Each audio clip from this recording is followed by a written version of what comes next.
अरे मित्रा, आज या शाळेमध्ये कसली लगबग सुरू आहे? अरे आज आपल्या शाळेला 25 वर्ष पूर्ण झाली ना, त्यानिमित्ताने कार्यक्रम आहेत. अच्छा हो का? किती छान सजवली आहे ना शाळा. तो भव्य दिवा मंडप, ते जागोजागी केळीचे खांब, ती सनई चौघड्याने कार्यक्रमाची सुरुवात, नंतर संदीप पाठक यांचा बारदार कार्यक्रम. तुला एक सांगू का? संस्कार साधना ही एक शाळा नाही, तर मूल्यांचे आणि संस्काराची रुजवणूक आहे. शून्यापासून विश्व निर्माण केले आहे या शाळेने. हो रे, माझ्या आईने सांगितले या शाळेची सुरुवात कशी झाली.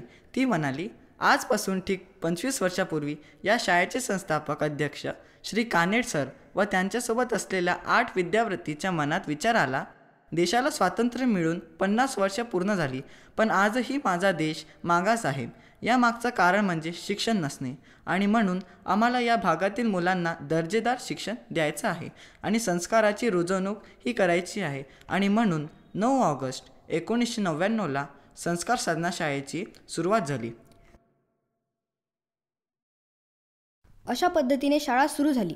पण शाळा म्हटलं तर शाळेसाठी जागेची व चांगल्या शिक्षकांची गरज होती. तेव्हा संस्थेने प्रयत्नाने तेही मैदान फतेह केले.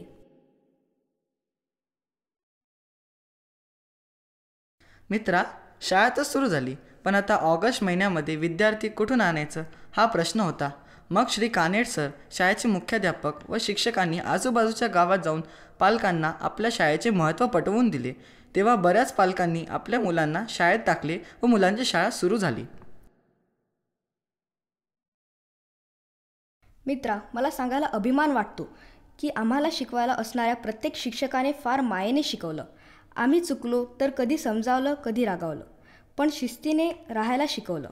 खरंच आम्हाला खूप चांगले शिक्षक लाभले. खरं सांगू तुला, शिकताना कधीकधी आम्ही मुलं खोड्याही करतो, अभ्यासापेक्षा खेळातही जास्त रमतो. आणि आज 25 वर्षानंतर या शाळेने केलेल्या संस्कारामुळे आणि साधनेमुळे कितीतरी मुलं इंजिनियर, डॉक्टर, शिक्षक, प्राध्यापक, शासकीय अधिकारी, बँक अधिकारी आणि इतरही बऱ्याचशा पदावर आहेत. अरे बरीच मुलं भारतीय सैन्यामध्ये सामील होऊन भारतमातेची सेवा करीत आहेत.